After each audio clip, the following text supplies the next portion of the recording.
शुरू करें। नमस्कार साथियों, आज एक बहुत महत्वपूर्ण और सामयिक कांग्रेस कार्य समिति की बैठक हुई। बहुत लंबी बैठक हुई, सबने अच्छी तरह अपने अपने विचार रखे। मैं सबसे पहले कांग्रेस अध्यक्ष श्री मल्लिकार्जुन खड़गे साहब से आग्रह करूंगा कि वे प्रेस वार्ता प्रारंभ करें।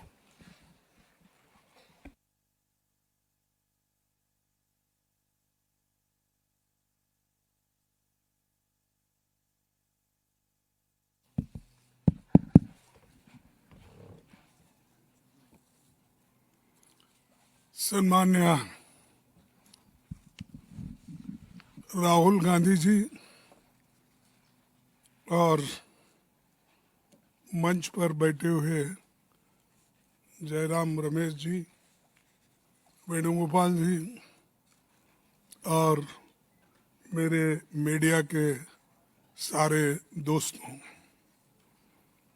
मैं आपके सामने चंद बातें रखूंगा। उसके बाद में राहुल गांधी जी आपको आप संबोधित करेंगे, उनकी बात भी आप सुनेंगे। तो आज की जो CWC की मीटिंग हुई, ये मीटिंग में हमने ये शपथ ग्रहण किया कि मनरेगा योजना को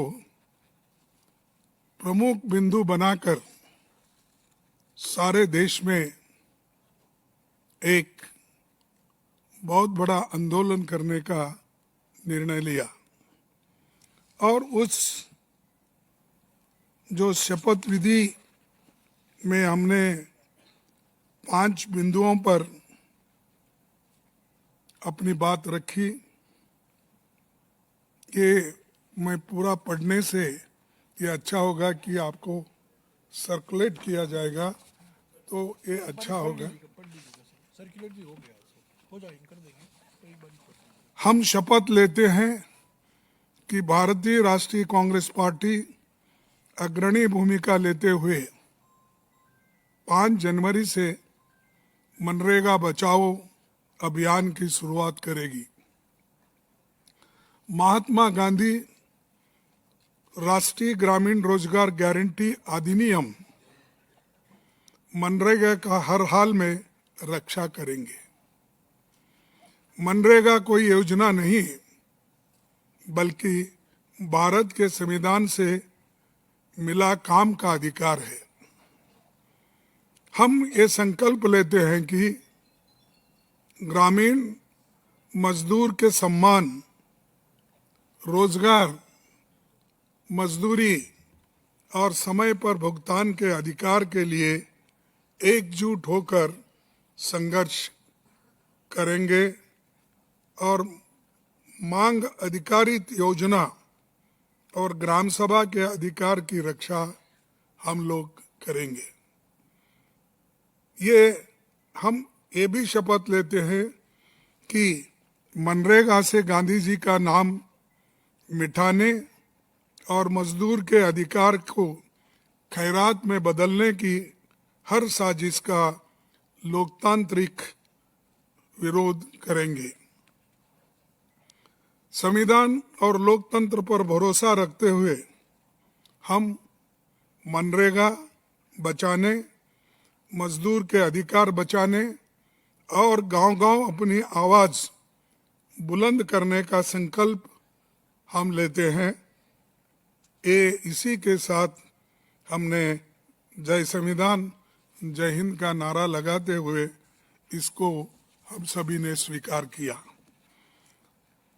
आपको मालूम है कि लोकसभा में हमारे नेता राहुल गांधी जी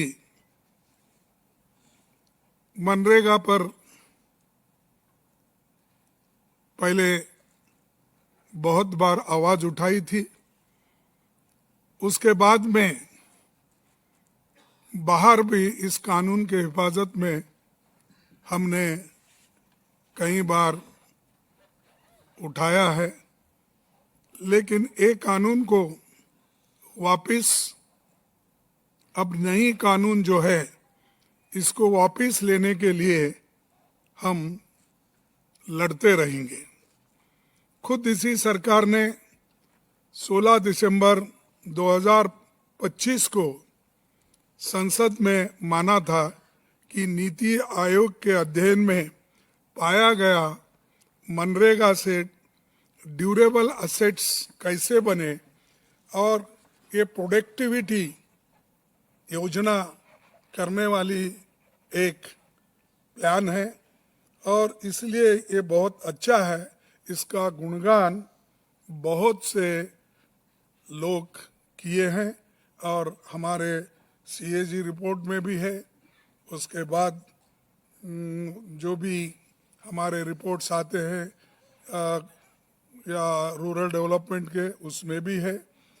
और उसके अलावा कोविड में किस तरीके से ये माइग्रेंट वर्कर्स को हेल्प किया और जो लोग, बहुत से लोग जीवित रहे, उनको ये इसका फुल फायदा मिला। अगर नरेगा नहीं होता तो लाखों लोग मर जाते थे। ये इसका बहुत बड़ा देन है। और मैं यहाँ आपके सामने कहना चाहता हूँ, इस मनरेगा प्रोग्राम को लाने वाले श्रीमती सोनिया गांधी जी, मनमोहन सिंह जी, उनकी जो टीम एक डायरेक्टिव प्रिंसिपल्स आर्टिकल 41 को हक में रूपांतर करके, राइट्स में रूपांतर करके देश के गरीब जनता को ये दिया। उसी के वजह से गरीब जनता आज भी जिंदा है। वो किसी के अंडर काम करने के लिए नहीं जाते। जब जरूरी होता है तो ये 100 दिन जो हमने पहले गारंटी दी थी, और कभी कभी जरूरत है तो इसको बढ़ाने का भी एक सरकार के पास अधिकार था। लेकिन ये सब इन्होंने छीन लिया। गांव, गरीब, कमजोर तबकों के लिए सबसे बड़ी मददगार रही मनरेगा। 11-12 से अब तक लगभग करोड़ों परिवारों को रोजगार मिला है। मनरेगा ने दलितों, आदिवासियों, महिलाओं, वंचित तबकों को गांव में ही रोजगार देकर सशक्त किया। पलायन रुका, गांव में बुनियादी ढांचा और पर्यावरण संरक्षण मजबूत हुआ। मैं ये कहीं बता रहा हूं कि अपने ही गांव में रह के जो छोटी मोटी खेती भी अगर उनकी होती है तो उसकी भी वो एक तरफ काश्त करके उसका लाभ उठाते थे, और दूसरी तरफ उनको जब मजदूरी नहीं मिलता था तब वो लोग नरेगा के स्कीम के तहत वो काम पे भी जाते थे। लेकिन ये सरकार गरीबों का हक छीनने में बहुत उन्होंने प्रयास किया है, और इससे देहातों में ही नहीं, जो लोग इस पर निर्भर थे वो सब लोग आज बहुत गुस्से में हैं। और इसका वो गुस्सा जो है इनके ऊपर बहुत भारी पड़ेगा। जैसा कि किसानों के 3 काले कानून थे, उसको रद्द करने के लिए जो किसानों ने लड़ाई लड़ी, हमने लड़ाई लड़ी, और जो पार्लियामेंट में राहुल गांधी जी, हम सभी लोग, इवन अपोजिशन पार्टी के लोग भी हमारे साथ आए, लड़े, उसी लिए उनको वापस लेना पड़ा। और किसान भी भारी आंदोलन करे, उसका ये एक नमूना आपके सामने पेश कर रहा हूँ। इसीलिए श्रमिकों की मजदूरी का 100% भुगतान केंद्र सरकार करता था, यानी 90% सेंट्रल गवर्नमेंट देती थी, 10% स्टेट गवर्नमेंट। आज वो 60% सेंट्रल गवर्नमेंट और 40% स्टेट गवर्नमेंट।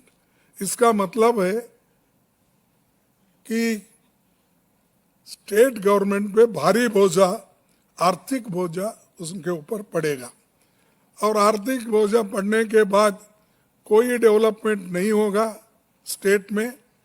और ये एक तरफा निर्णय लिया गया है, ना वो स्टेट गवर्नमेंट को पूछे, ना लोगों को पूछे, ना स्टेक होल्डर से पूछे, ना और जो इससे बुरी हालत में रहने वाले लोगों का भी, यानी पंचायत के मेंबर्स या तालुका या जिला पंचायत, किसको भी उन्होंने विश्वास में लेके एक कानून नहीं लाया। सिर्फ गरीबों को कुचलने के लिए और उनको दबाने के लिए ये कानून लाया गया है। इसीलिए हम इसका पुरजोर खिलाफ करेंगे, विरोध करेंगे, और इसके बारे में हम लड़ते रहेंगे। सड़क पे भी लड़ेंगे, आने वाले दिन में पार्लियामेंट में भी लड़ेंगे। ये हम इरादा करके आज CWC में हमने निर्णय लिया है। और जब भारत दुनिया की चौथी सबसे बड़ी अर्थव्यवस्था बन चुका है उनके कहने के मुताबिक, तो केंद्र सरकार ने मनरेगा जैसी योजना को तबाह क्यों किया? आपके पास इतने पैसे हैं, अरे बैंक से उठा उठा के अमीर लोग लूट रहे हैं। और जैसा कि अदानी, अंबानी, बहुत से लोग, इतने लोग हैं, जितना चाहे वो उतना बैंक से लोन लेते हैं, डुबाते हैं, फिर दूसरे का जाते हैं। तो इतने पैसे बैंक से वो निकाल के उनको दे रहे हैं। क्या मजदूरों के लिए आपके पास 30% और उनको देने का आपके पास पैसे नहीं थे? हिम्मत नहीं है आपकी? तो इसका मतलब ये है कि वो गरीबों के तरफदारी नहीं करते, वो सिर्फ अमीर लोगों के साथ है। और अमीर लोगों के साथ रहने वाला वो कभी गरीब का साथ नहीं देगा। इसीलिए गरीबों की बाजू हम लेकर लड़ रहे हैं और लड़ते रहेंगे। और दूसरा, मनरेगा से राष्ट्रपिता महात्मा गांधी का नाम हटाना ये एक अपमान है, क्योंकि सोनिया गांधी जी और मनमोहन सिंह जी ने तो इसको राइट बेस्ड कानून बनाया था। तुमने तो सिर्फ नाम बदलने का शुरू किए हैं। अरे हम हकूक दिए, राइट्स दिए, तुम नाम बदलने के पीछे भी गिरे हैं। सिर्फ गांधी फैमिली के नाम ही नहीं, वो महात्मा गांधी को भी उनका नाम भी पसंद नहीं है, क्योंकि मोहनदास करमचंद गांधी, उनका भी गांधी सरनेम है। तो गांधी जी यहाँ भी है, तो चलो जितने गांधी नाम के सरनेम वाले हैं उनके ऊपर हमला करो। ये हमला गांधी जी के ऊपर भी है, महात्मा गांधी के ऊपर। और एक देशव्यापी आंदोलन अपना होगा, और इसके लिए सर्वसम्मति से वर्किंग कमेटी में माना गया है। और इसके बाद मैं यही कहूँगा कि हम जोर से लड़ेंगे, लड़ते रहेंगे। और आपका साथ मैं मांगता हूँ, क्योंकि आपके भी कुछ ये होंगे, थोड़ा सा आपको भी तकलीफ होगी, लेकिन सच्चाई को अगर आप सपोर्ट नहीं करेंगे, जो देश के संविधान में दिए हुए ये हकूक को अगर आप सपोर्ट नहीं करेंगे, तो एक बहुत बड़ा गुनाह हम सब लोग कर रहे हैं। तो इसलिए इतना ही कह के मैं अपने 4 शब्द को समाप्त करता हूँ, और राहुल गांधी जी आपके सामने अपनी बात रखेंगे। धन्यवाद। धन्यवाद खारगे जी, आप सबका यहाँ बहुत बहुत स्वागत। ठीक है, ठीक है सर। आप सबका स्वागत। मनरेगा सिर्फ एक योजना नहीं थी। मनरेगा राइट्स बेस्ड कॉन्सेप्ट था। मनरेगा से देश में करोड़ों लोगों को एक मिनिमम वेज मिलती थी, जिसके नीचे जब मनरेगा चालू होता था तो उसी लेवल पर उनको मिनिमम वेज मिल जाती थी। और मनरेगा जो हमारा थर्ड टियर है, पंचायती राज का जो टियर है, उसमें directly political participation, finance, support का एक साधन था, मेथड था। तो ये डायरेक्ट राइट्स बेस्ड का जो कॉन्सेप्ट है, उस पर आक्रमण है। दूसरी बात, जो फेडरल स्ट्रक्चर है, स्टेट्स का जो स्ट्रक्चर है, उस पे भी ये आक्रमण है। ये जो पैसा लिया जा रहा है, ये स्टेट से छीनकर सेंटर ले रहा है। तो ये concentration of power, concentration of finance है।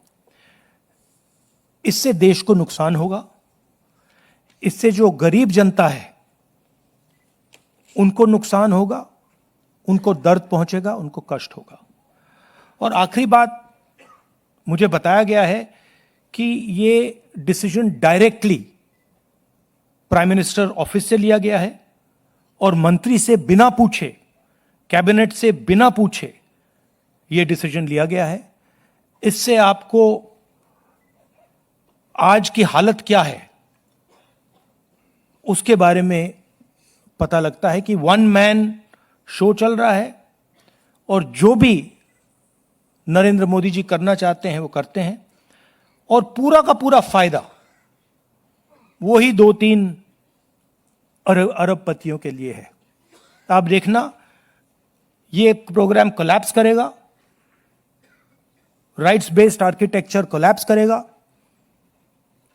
इससे रूरल इकोनॉमी को नुकसान पहुंचेगा और यही पैसा नरेंद्र मोदी जी अदानी और अंबानी जैसे लोगों को पकड़ा देंगे। Thank you. धन्यवाद, धन्यवाद। No, they English for south. So Venugopal ji, he wants me to say it in English. आप अंग्रेजी में बोलेंगे? मैं बोलूं? मनरेगा is just not a work program. It is a conceptual framework, development framework, that, by the way, has been appreciated across the world. Kharge ji mentioned that he visited 16 countries, and every single country where he went appreciated the fact that our government had come out with an entirely new development rights-based concept. This has been destroyed single-handedly by the Prime Minister, without asking his cabinet, without studying the matter. This is an attack on the states of India, because they are simply taking away money that belongs to the state, decision-making power that belongs to the state. This is an attack on the infrastructure of those states, because NREGA used to build infrastructure. And this is the decimation of Indian labor, because Manrega used to guarantee a minimum floor below which Indian labor could not go.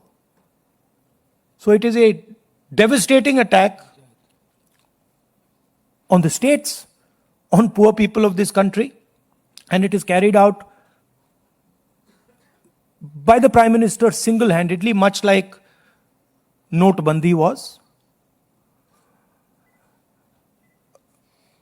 It is going to cause tremendous pain to the weakest sections, to the Adivasis, to the Dalits, to OBCs, to poor general castes, minorities, and it is going to benefit Mr. Adani in full measure.